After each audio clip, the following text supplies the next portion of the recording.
gwylio raglen Benefit Street un noson ac ar yr un pryd yn trio meddwl am ysbrydoliaeth i sgwennu cerdd ar y testun Torri'n Reef, ac wrth weld babi bach un o'r trigolion, a meddwl pa fath o ddyfodol oedd gan hwnna wrth ystyried y diffyg modelau rôl oedd o'i cwmpas, penderfynais bydd y cwestiwn yma yn testun da i'r gerdd.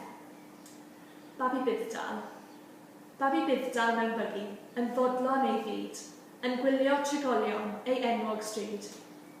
Mam yn lolion ar soffa, yn lolfa ar ardd, dad yn chwythu mwg drwg, yn gylchoedd hardd. Plentyn llan syrffed yn crafu coeden a chyllell, ei chwaer yn ei chwrgwd, yn chwarae a chwistrell. Waith di yn wallgo a'i mab yn signoi fawd, ffyngi'n dogni cwrw, gan ei fodau mor dlawd.